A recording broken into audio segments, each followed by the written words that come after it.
Darkly Splendid Abodes, the official podcast of Toronto Thelema, exploring, if you will, practical philosophy, from science and the workings of the mind to spirituality, esotericism, and magic.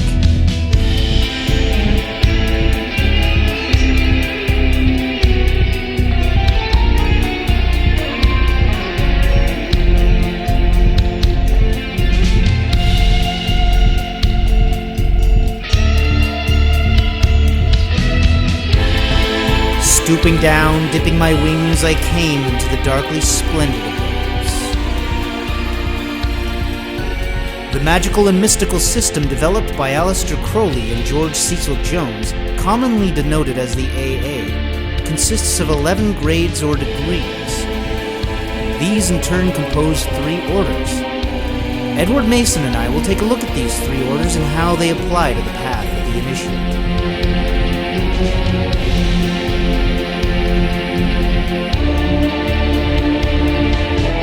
Do what thou wilt shall be the whole of the law.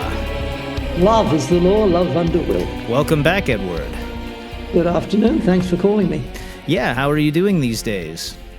Well, as I was telling you privately before we introduced the public to our conversation, down here in Mexico, we've been having dry season fires, so that's been a lot of excitement with helicopters buzzing overhead and people having to evacuate homes a few miles from where I live. But I'm okay where I am so far, touch wood, etc. Yeah, hopefully that you remain safe and the air quality, obviously we don't want to see the fires consume anything valuable or precious to you, of course, but also I hope you don't end up with any issues with the air quality being problematic either. There's been a lot of smoky smell around the last couple of days. I woke up in the night 2 nights ago and thought, whoa, is the house on fire? And it was just the smell of smoke that had come in the bedroom. Anyway, on to more profound matters than extinguished fires. Topic for today, I chose the 3 orders, which is basically the traditional structure of the initiatory bodies that existed before the Aeon of Horus began. It's best exemplified by the Hermetic Order of the Golden Dawn, but it's been around for 200 or 300 years in quiet ways. There is a level of the thing that some people will call the first order, the outer college, which is basically working through the elemental degrees or grades, the bottom 4 Sephiroth of the Tree of Life. There you work in reverse order to Tetragrammaton, earth, air, water, then fire, and finally you get to the element of spirit, which hopefully will draw or propel or kick you into Tefereth and the initiations that come at that point. Then there is the second or inner or Rose Cross College, or, there's all these different names for it, where you're dealing with the adept phase of things to do with the relationship of the individual to the divine, where the divine, we use the word divine as the best available term for what we're talking about here, but there's other terminology you could choose. That is about sorting out who you are on a much deeper level, because then you're getting into the transpersonal end of things. The first order stuff is sorting out really your worldly relation to yourself. How do I deal with life? How do I deal with myself? How do I deal with emotions and ideas and psychological tendencies in myself? All of that needs to get sorted out. And the elemental structure is a very effective, if perhaps incomplete, way of dealing with all of those functional dynamics within ourselves.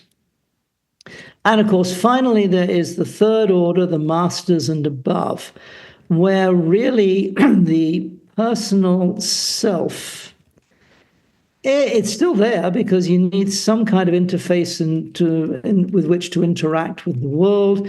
You need some kind of way of convincing people you're safe to be around. But your entire orientation is going to be increasingly drawn to something beyond the concerns of everyday planetary life in this world. So those are the three orders, or the three segments or three phases. Mm-hmm. Now, the two things that have most fascinated me about this are that the second order, the Adept order, which is Tefereth, Gevurah, and Chesed in the conventional tree of life pattern, you're all constantly coming up against who or what you are, which is paradoxically deeply familiar and deeply strange because it is much more intensely about the essence of ourselves.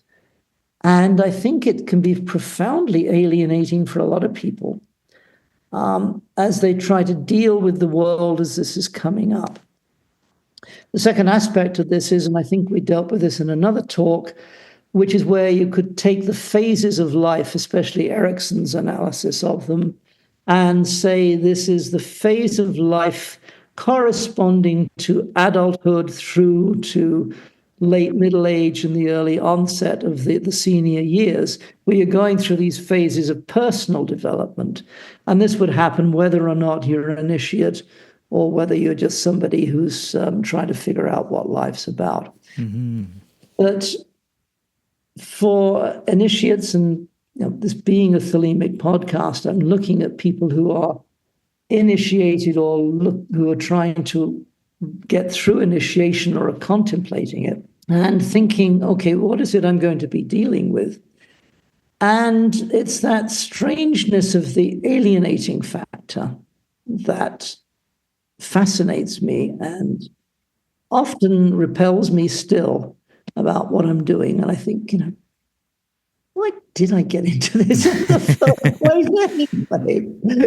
Wasn't there something, couldn't I have just sold real estate or maybe, had a Tesla dealership before that one went sour? Just something that made life materially much easier and, let somebody else figure out the meaning of life. And of course, maybe selling Teslas might at one point have been the meaning of life. They're environmentally more sound than gasoline-driven vehicles, et cetera, et cetera. But that's not what I did. What has also fascinated me, I think, at the moment, we're seeing in the political situation in the States a large number of people who have some sort of pretension to a spiritual orientation coming up and pushing themselves into the political scene. And it strikes me that a lot of the people pushing this have themselves had an encounter to some measure with the deeper sense of an identity. But equilibrating that, actually getting to the point where you can say, it's okay, I can calm down, I can learn to deal with this and not scare the neighbors. You end up with a lot of people who claim to be pastors or priests or ministers, but really they're cult leaders. Mm-hmm. And they are desperately trying to push what came to them at a particular point in life where they had a profound and life-changing realization, but have not been able to develop it. It's why I think I've always had a very deep respect for the system of the orders. First of all, go through a supervised training, go through something that really makes you come to terms with who you are personally, socially, professionally, in terms of family and friends, and what is it you think you're after, and have you ever considered wondering why that is important to you, and is there more than one way of looking at that? Mm-hmm. So I think everyone has some sort of phase where they need to review where they are and review what they're looking at. But I don't know whether you've noticed that a lot of people come to this point and it's kind of a point of discomfort and perhaps embarrassment. Mm-hmm. What is it I'm after? And why, of all the things to get into, Magick and Crowley and Thelema and, putting on funny robes in order to do ceremonies? What happened? Yeah. I'll definitely question that from time to time myself as well, for sure. You could have gone for the Tesla dealership, right? And up until 6 months ago, you could have made a bundle doing that one. And instead, no, that's not working out.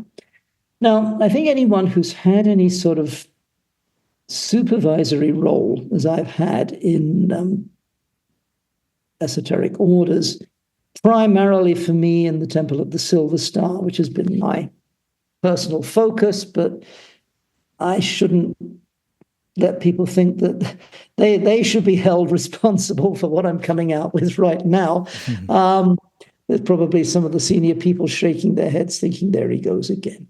Mm-hmm. You notice this pyramidal thing, which is there's this huge influx of people who really want to get illumined, and then you present them with not just a bunch of rituals and practices, but disciplined practice, which is always a bit off-putting because a lot of people I found would come in and say, I hope you can kind of give me the skill of discipline. Mm-hmm. And, it's not available in that way. You cannot order it off Amazon. It just is not, it's out of stock. So a bunch of people will stumble and fade away, but a lot of others start coming up against themselves. I used to think it was just fear in the conventional sense of, oh my gosh, I'm looking into the darkness here. I think a lot of times, looking back, I found a lot of people who just seem to be embarrassed because you want to be stronger, you want to be wiser, cleverer, more caring, more loving, more aware of the world and your role in it. And when you start realizing that you do it all a bit messily, and perhaps you don't want people to see that, the people start dropping out. It's a little sad that you can't get them to admit that they don't want to be seen as stumblers and fumblers. Mm-hmm. But of course, that's one of the things that you just come across, that I'm not particularly competent. It might be, applying yourself to studying complicated texts or memorizing rituals. It might be that you're required to write papers, and some people can't do that very well. I have a suspicion that esotericism attracts a lot of people with dyslexia. Really. And I've seen people that are uncomfortable about having to submit something, knowing that there are misspellings and odd bits of grammar in there because their brains don't work well with written language. Mm-hmm. And you have to remember that the person that you have met is not necessarily the same thing as the person who comes through on the page, because that's just a limitation they have in life. Some people can't juggle. I can't shuffle cards. So whenever I had to, sort out tarot decks in front of other people, I'd have to stand there fumbling and, twisting things in my fingers, hoping I wouldn't drop the cards, which I've done, simply because I don't have that kind of mental dexterity. Then you're going on through phases of actual examination of your own psychological patterns and projections and that stuff. Then you have to, it goes right through the whole display of who you are as a person, what you've put together as a means of getting through life, mm-hmm. or as a means of being a successful Tesla salesman. So, people start dropping out. It's a pyramid. You can draw the pyramid. You get 100 people come in, and 30 or 40% of those maybe have just gone before they get through the first grade or degree. And that probably happens with the second one. Now, then you kind of get a diminution of people dropping out, because at this point, if they've been able to get through the necessary self-training and self-development for the previous levels, they feel more confident that, given time and given a reasonable teacher who can help you, you're going to be able to get through a bit more of this. So there's a definite dropping off of people for a while.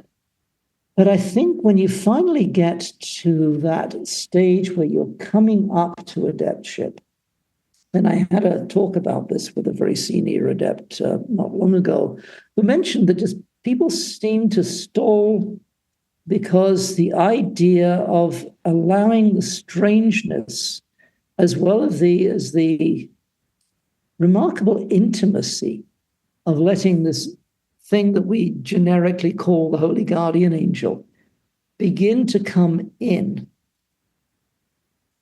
it kind of leaves us speechless. It leaves us unable to address the disconnect between that private inner world that is very confident, very calm, quite enthusiastic about life. It's directly connected to true will, the whole impetus, that factor of will. And then there's all these other things that we've addressed working through these early grades or degrees, but haven't exactly polished to a gem-like sheen. We dealt with the fact that we tend to goof off, or we tend to be sloppy about certain types of work. And I think people then sadly disappear. You don't see them again. A lot of people, though, will come back at a certain point, but when I say a lot of people, it's still a minority who can actually say, I need to give that another try. Mm-hmm. So the pyramid is already narrowed as it moves towards the summit. And going on through the second order, the inner college, whatever you want to call it, you are dealing with this strange marriage-like relationship, while you're also trying to deal with the fact that the world is out there and it needs the rent to be paid and the tax return to be filled out. And, you need to allow yourself to kick back with friends and kid around for a while and maintain sanity in most conventional ways. Mm-hmm. But to me, that is the thing I've personally had to deal with most.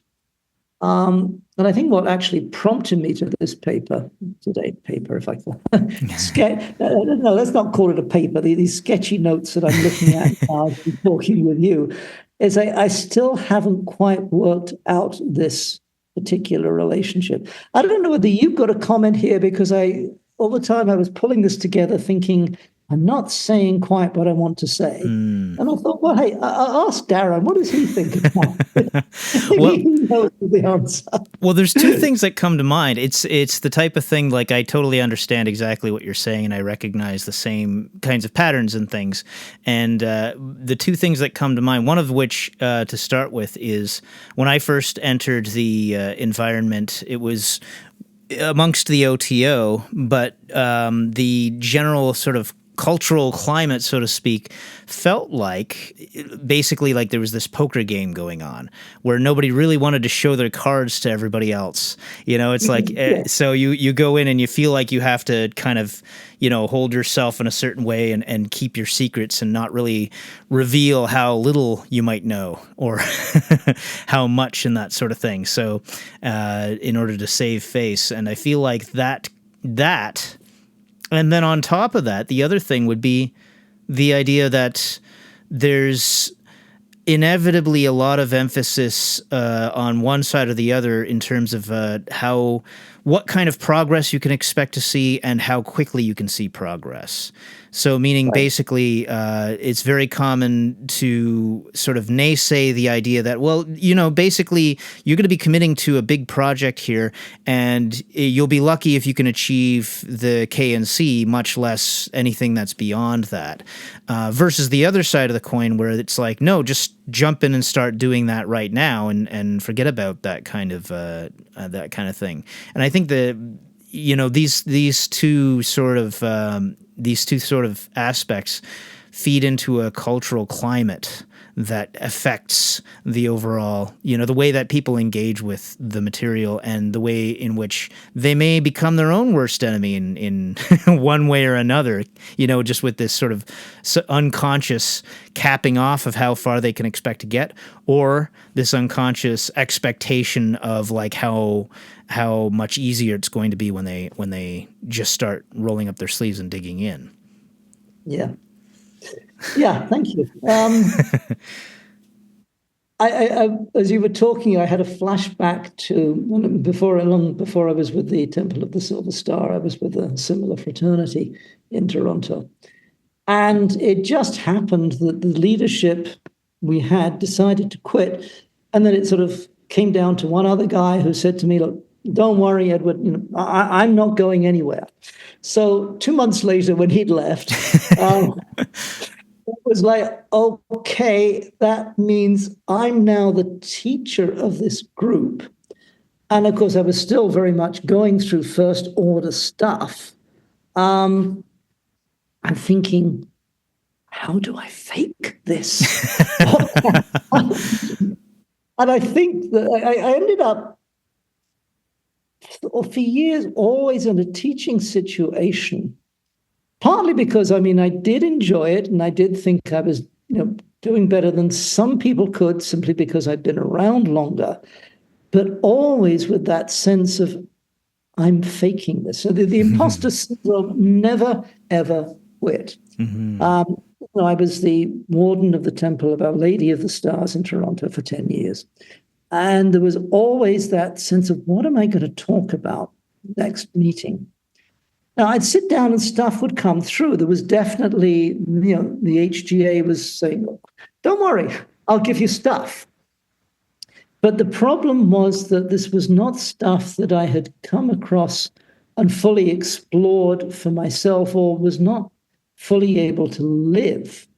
That this was a theoretical reality. I could see what it was about. I could understand that it all made sense. It fit with what Crowley had taught. It fit with the Kabbalistic tree of life, etc., etc. But it was not something that I'd personally been able to realize completely. A couple of years ago, I was sitting over at dinner with David Shoemaker, mm-hmm. and telling him, this is how I always feel about it. And he sort of looked at me and he said, the problem is that you're seeing this as a struggle. Why don't you just enjoy it?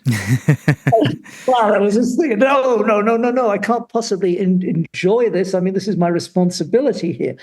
Of course, he had a point. Like the whole, know ye that existence is pure joy, says the book.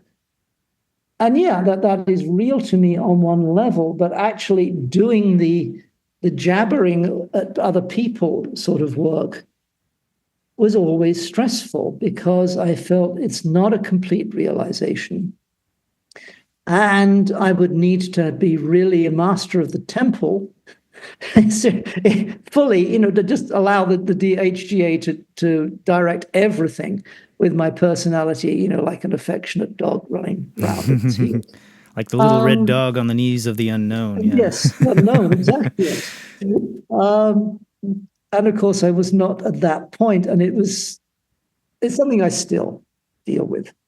I know that if I'm put in the situation of needing to explain something, I can do it. I can do it while admitting that I don't have all the answers. I can do it while admitting that I've forgotten certain texts, rituals, and exactly who's the archangel of the path of Samek, etc., etc. But it's there. And this development of this individuality, this adept consciousness thing, I don't know, maybe I'll spend the rest of my life caught on this one, because on the one hand, I accept that it's a reality. It just at times floats in, and suddenly an idea or an image or a realization is there. But keeping it absolutely level, which seems to be what the masters are able to do. Mm-hmm. Seems to be. Maybe they're having their own problems. They're putting on their own poker game. It's another poker game, yeah. They understand the stuff that I'm working on, but they're dealing with something else. I mean, another person that I believe has done the abyss crossing quite successfully remarked to me one time that really, you're dealing at that point, at his point of life, where the realizations are happening on a neshamic level. Mm-hmm. And what do you mean by neshamic? Well, that question falls apart for you, because when you want to define what something means, you're talking about the ruach, you're talking about the self-conscious, analytical self that I used to pull together my notes for today's talk. It can explain itself, this follows from that, and that relates to this, therefore, this is why I come to this conclusion, that sort of stuff. If you cross into the realm of neshama, you can sort of say what's going on, but it's often in almost like baby talk, because what is happening is so primal and so fundamental to things and so absolutely real at the most basic level that we can appreciate as discrete individual beings in the cosmos, that it gets very hard to put into conventional language. Crowley had to resort to the metaphors that you find in the holy books. It was the only way he could meaningfully put it there. He does give explanations at times, especially in his commentaries. But I think when something really hits you from one of those metaphors, it has a staying power that a conventional explanation doesn't have. Mm-hmm.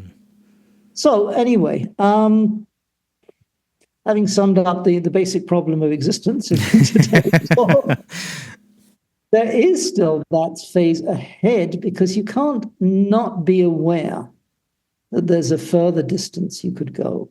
Mm-hmm. That however far up the adept scale of things you go, and very senior adepts and a couple of people that I've met that are either masters of the temple or have indicated in some manner, maybe not directly, that yes, they went over the abyss and it took them a while to stabilize with that, have indicated that there's always a certain problem about being a human being with an opened higher consciousness to deal with. Mm. And it has to be dealt with a certain amount of humor. And I always think that if you wanted to identify what one of the so-called Black Brothers is, one of the people who's stalled and refuses to go any further, is they probably lack any serious empathetic sense of humor. Mm-hmm. The most senior people I've met could always make at least lame jokes. Whereas people that you meet who are cult leaders, and where I am in Mexico, there's a lot of people who are cult leaderish.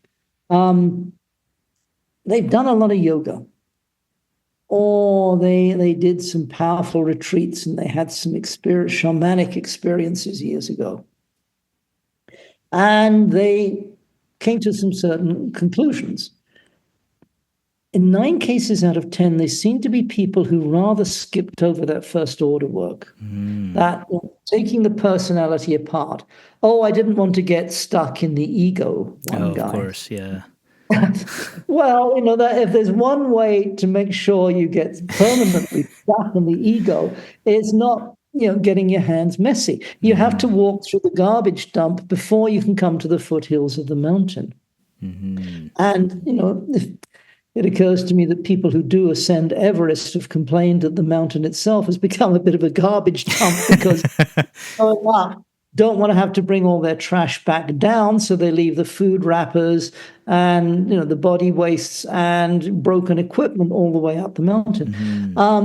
Hopefully, it's not quite like that if you are ascending Mount Abiagnus and going to Adeptus and Magistracy, but. Yeah, you're always having to deal with that ego stuff. And there are all these guys around, and a couple of women, but mostly guys, who will look at you with very wide-eyed earnestness, trying to convey to you the experience that they've had. And of course, it's completely useless to you or to me because that's their experience. I'm doing something else. And it's amazing how firmly you can be fighting the ego only to find yourself trying to assert the ego so strongly and impress it on others. Honestly, I have one friend here, lovely person, who is always going on about, how to defeat the ego. She's introduced this in small talk and, at somebody's birthday party. How are you doing? Oh, fine. I'm still battling with the ego. And I think I'm just battling with, a leak in my roof.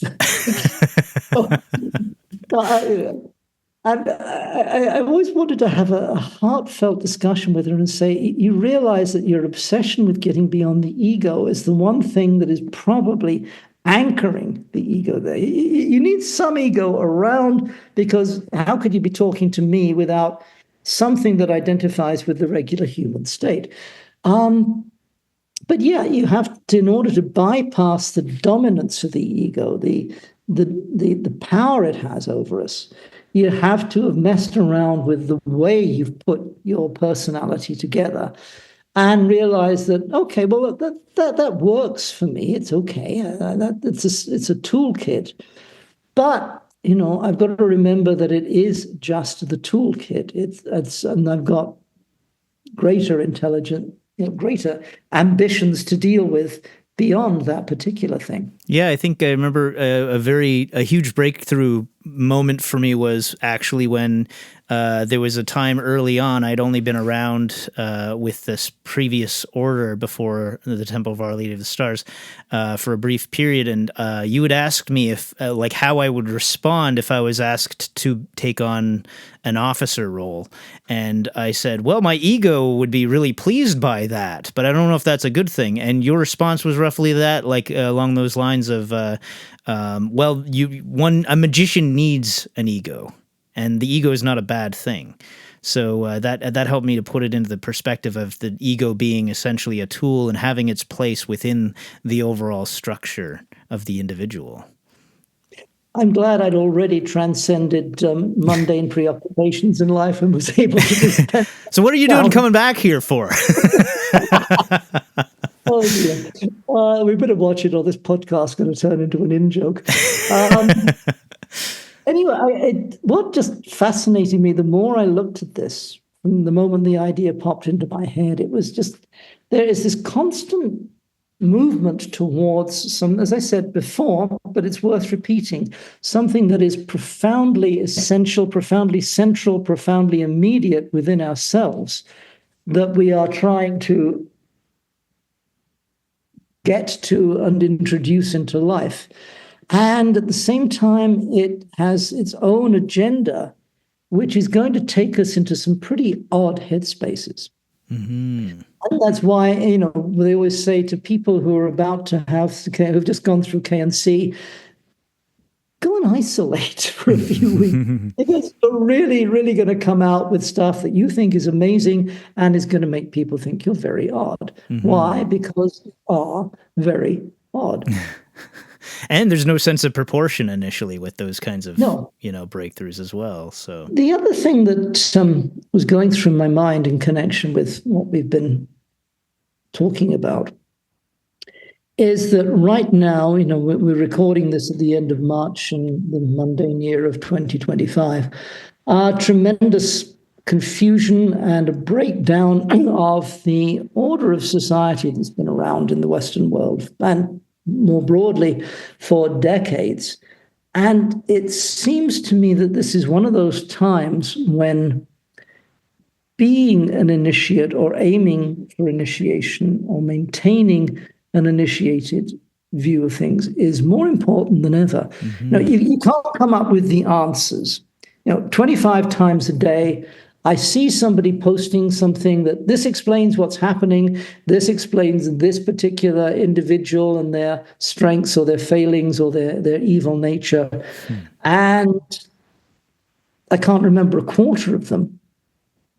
But the whole thing about initiation is that it puts you into this relationship with something that is looking very closely at the world, but is also stepped back from it. The mystery schools, I think, have a role here in not getting themselves politically entangled. One of the things that brought down the Hermetic Order of the Golden Dawn was MacGregor Mathers trying to get involved with bringing back the French monarchy and stuff like that. I mean, it took them away from their core task, which was producing adepts, producing writers, poets, thinkers, philosophers, cool people. Mm-hmm. The world always needs more and more and more cool people, oddballs who find a way to become comfortable with their oddness. And that's a key function of a mystery school. Why do you join this particular bunch of weird people? Because I felt comfortable being me on the basis of that membership. Whether you do get through the full adept phase and find yourself staring into the abyss or not is not so much the ultimate concern as simply being committed to a life course that is not totally enmeshed with the absurdities and panics of the moment. Mm-hmm. I'm kind of impressed at the moment by my Mexican neighbors. I mean, they're very much entangled with tariffs, political pressures, et cetera, and there's a kind of it's a sneering attitude, but it's also a bit of a shrug. Partly because Mexico's relationship with the United States has been fraught for 200 years. Mexico has never been respected by its northern neighbor. And as a result, there's always been a sense of, on the one hand, a certain jealousy and admiration for the states, and on the other hand, a resentment that it's not possible to be simply respected for being a different thing. Mm-hmm. Don't want to go too far into all of that because then I'd be contradicting the point I'm trying to make, but it seems that there is a stronger ability with the people around me to say, well, that's how it is. Mm-hmm. We've been dealing with these guys on this way for a long time. And I'm impressed by that kind of stoicism that I'm seeing. And I think you need a touch of that stoicism to get you to the more detached viewpoint of the adept who says, well, we're in a stage of chaos at the moment.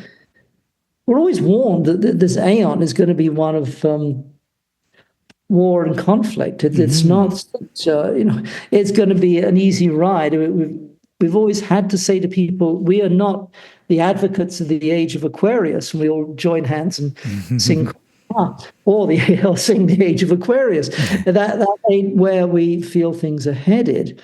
The crisis itself appears to be a crisis because we are not standing far enough back from historical process. Mm-hmm.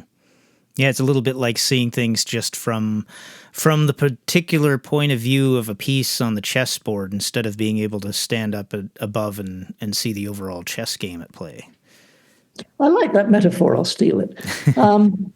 The whole game is in play, and it will keep on being played out a long time into the future. Everyone these days concludes that statement of assuming we haven't destroyed the planet, which, admittedly is a concern. But I think that some form of humanity is going to be around for quite a long time, cohabiting or otherwise with artificial intelligence. Mm-hmm. But nothing but cockroaches and tax collectors and humanity. Yeah, maybe a few visiting aliens as well, trying to see, that's what we're up to these days. But definitely the tax collectors will persist, unless, they've all been chainsawed out of a job. But that is a requirement. It's not part of the job of being an initiate. The job of initiates is to train other initiates. What each person separately from their participation in their order accomplishes is intimately interwoven with their esoteric practice, but obviously is also separate because we each have a role in the world Some people are artists, some people are writers, some people do other stuff, quite a range of other stuff. But that detachment, I think, is a critical part of what initiation tries to teach us. And the rougher ordeals are part of attaining that detachment. That whole thing I was talking about earlier about the embarrassment of going through certain things where you admit that you have a vulnerability, a weakness, a tendency, a self-image that you don't feel you really want to discuss with anyone else, which means you really don't want to discuss it with yourself. Mm-hmm. That is one of the things that mystery system confronts us with very rapidly. A lot of people, as I said, just are not able to take that on. It's more than they were expecting. It's too intimately real for them to dive straight into. But it's an essential first phase, and that, is a phase that in the mystery schools takes years as opposed to months to work through. And it's always with you. Mm-hmm. There are always aspects of yourself that never quite got deprogrammed, never quite got uprooted, or they keep rerouting themselves. I didn't use it when I was talking earlier, but one metaphor that came to me was like trying to swim across the bay, and finally you think, I've made it to the other shore, and you realize you're actually 20 yards down the beach from where you started. That you're still the same person, living the same life with the same personal history and the same mundane ambitions as you've always had. That one can be, I find, certainly looking at it from the later years of my life now, thinking, why didn't I go further? And I did not ever dream of running a Tesla dealership because I'm a terrible salesman. But there were things that I was going to accomplish when I set out that I've not entirely left unaccomplished. But where I was going to be a best-selling novelist, I ended up editing trade magazines for years. It was still a writing field thing, and then I did blogging and other stuff that related to using written language. But no, there are not bound volumes lined up on the bookshelf behind me with all of my author's name on them. It's not the way things went. So you have to recognize that there are going to be limits on what you can accomplish without feeling, I think, obsessed by the fact that some things are possible, some things required more effort than we wanted to give them. And of course, a lot of things just really weren't actually in alignment with true will. They were just kind of things that got spun off from true will because they were kind of sort of ways of expressing it without being perfect ways of doing it, but it still helped. Simply having to edit and write massive magazine material half a dozen times a year meant I had to tighten some of the ways I express things and think about how I would express ideas in ways that I probably wouldn't have done if I'd just been staring out the window doing a less literary style of job. So there's all of that to look at. Yeah, I think that's one of the things that comes to my mind sometimes is like I feel like I've had to just get stuck in the weeds in terms of trying to make progress at things, and even just the way that we look at like Crowley's writings about making progress at things and this sort of thing. It seems like, yeah, for some people, it just seems like things are lined up, the opportunities are there, things are in, everything kind of aligns for their true will to find a manifestation more smoothly and easily. Whereas for some of us, it seems like we're coming out, twisted up and tangled up and having to work out all the knots. And that ends up being a big part of, what we're doing with most of our lives a lot of the time. It is, but I also think that this occasionally occurs to me when I start, getting on my own case and thinking, I could have gone on a lot further. I mean, what really prevented me going straight up through knowledge and conversation, and maybe not crossing the abyss, but I could be an adeptus exemptus of AA, and et cetera, et cetera. And it's always occurred to me that part of the task is not succeeding. But particularly if you're operating within the milieu of the mystery schools, you need to be somebody who can say, yeah, I know how tough it is. I still have to deal with messy bits of me that won't behave. There was an upsetting weekend we had with my housemate. Her dog became very ill very suddenly, and we had to have him put down on Monday. I slept fine through the night until we put him down, and then I could not sleep for the next 3 nights because the whole experience overcame me, even though we settled the issue. Okay, he can't continue. He was looking absolutely skeletal. He just looked so tired, so upset. And the vet said, it's not working. His kidneys have failed.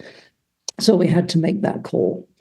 And it was only after we'd buried him in the big backyard space we have here that it began to just, everything I've been holding in place, trying to deal with it in a responsible, conscious, caring sort of way, got to me. And if I was this perfect adept, I'd have just said, well, that was how it is.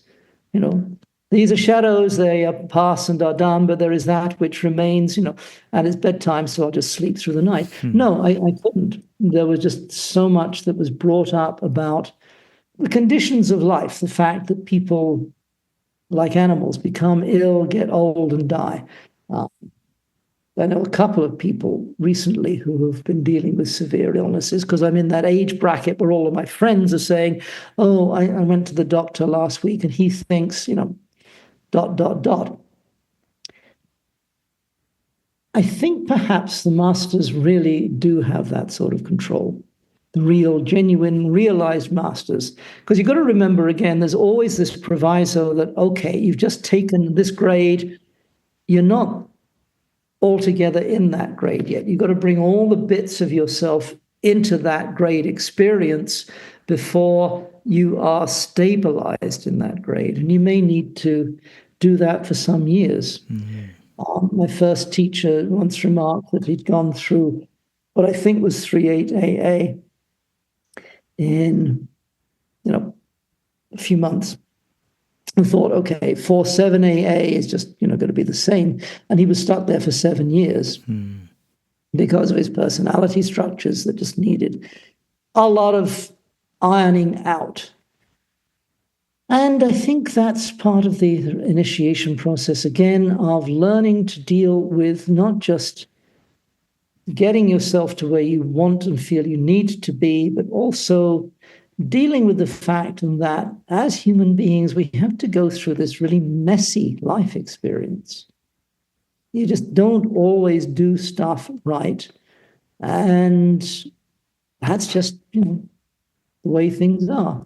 I mean, when the dog died, I thought, okay, my housemate she's not a Kabbalist, so I'll throw a quick funeral ceremony together. And, we go up, we're burying the dog. I dug a place to bury him. Well, I'd not actually checked with her what she had in mind. And, with the best of intentions, I kind of, trod on her toes. And a couple of days later, she had to say, you know what, I was kind of upset with what you did there because you just took over. And it was like, oh. Well, my superior wisdom here lacked the element of prior consultation.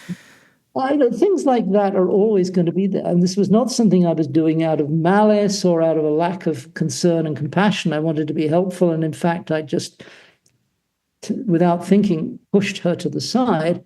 And, that's just, sometimes you have to keep learning those things. And keep on stumbling through. Well, that makes me think of a long time ago, I tried to intentionally begin paying attention to, what actually works in daily life to avoid conflict or, tension and this sort of thing. And so I would try to navigate that, and over time and consistent practice and experience, I came to realize there's nothing you can do. It's just going to happen. And it's like, we can pretend that these social, rules and things and are going to help us to know what's the correct thing to do and what's the incorrect thing to do and whatnot. But it's like, inevitably, you're just going to have to deal with conflict and these kinds of problems that'll come up from time to time with all the best of intentions even.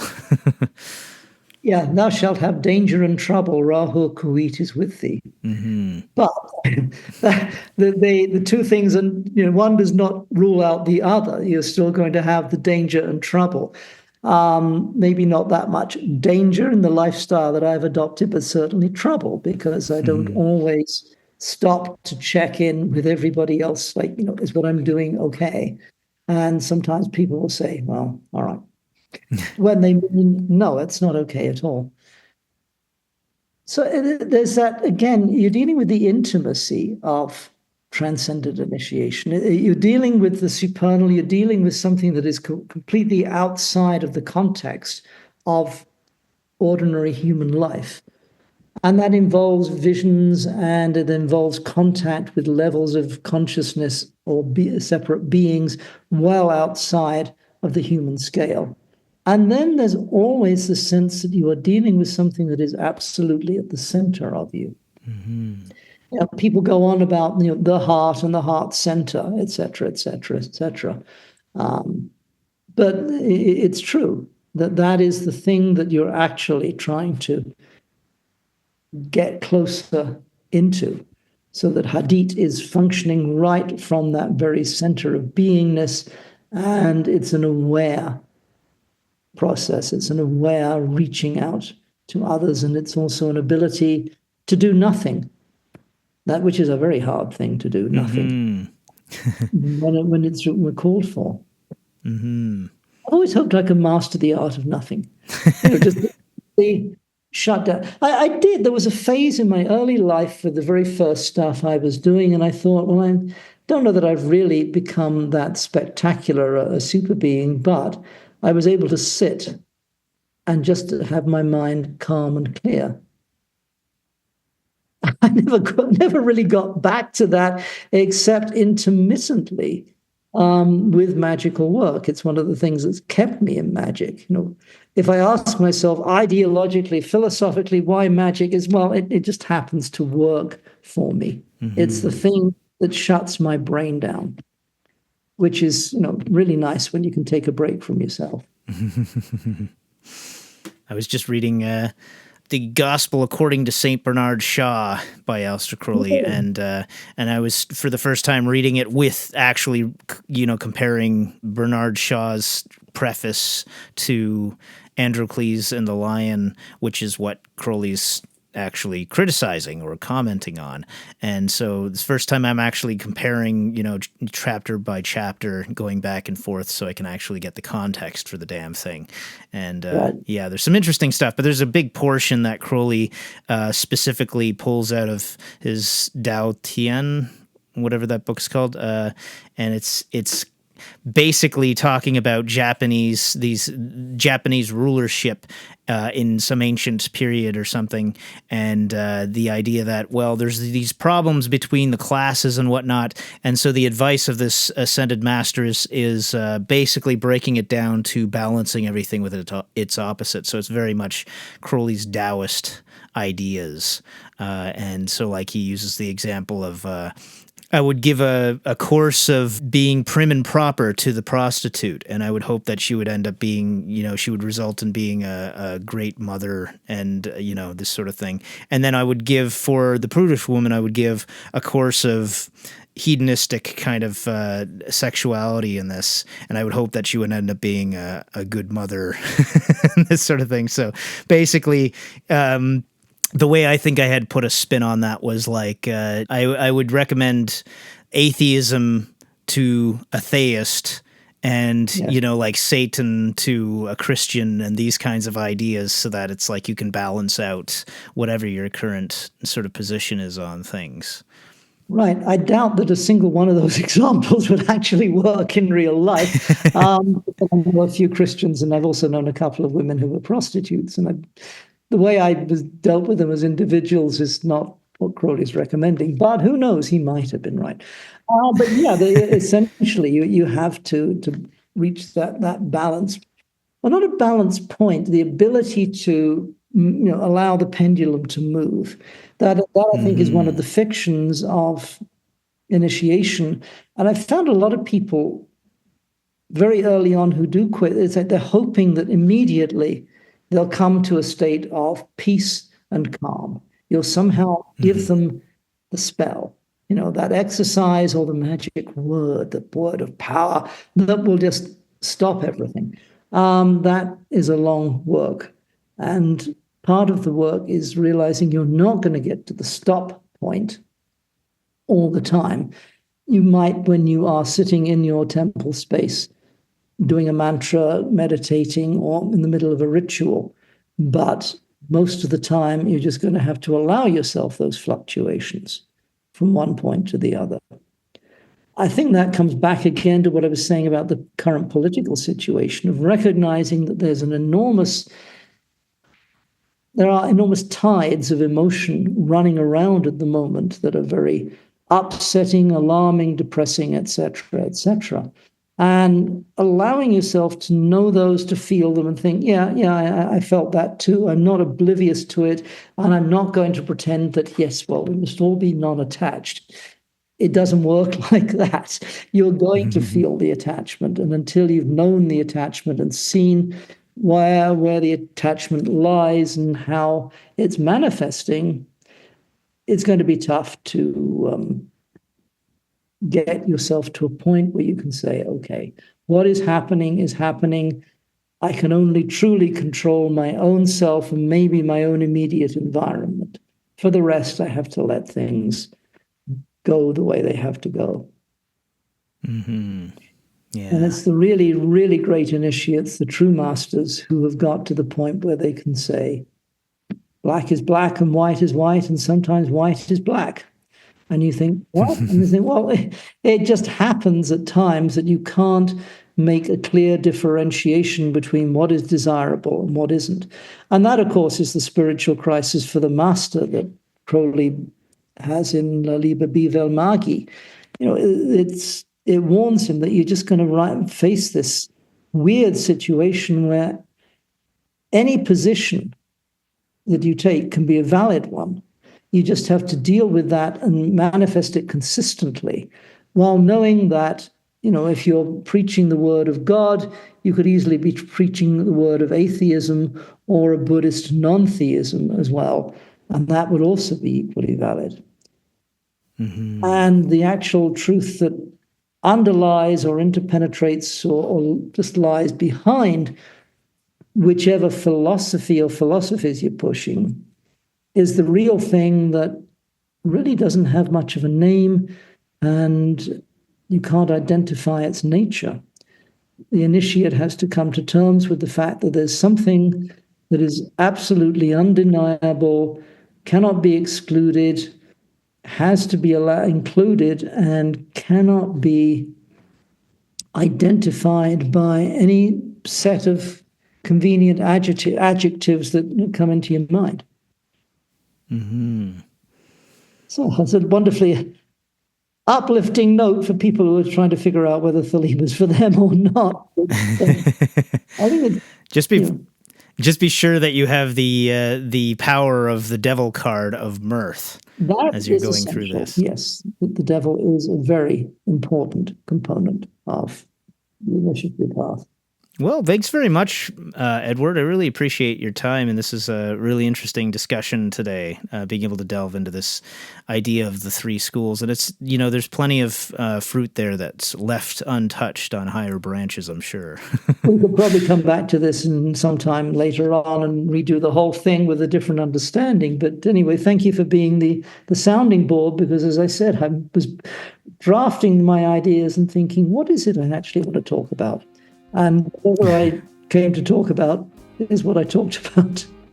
It's black, it's white, and it's black and white. Exactly. It could be either. Exactly. Yeah. There's the mystery in one sentence. If you can decode that one, you too can be a master of the paradox. Always drink your Ovaltine? Well, thanks again. 93. 93.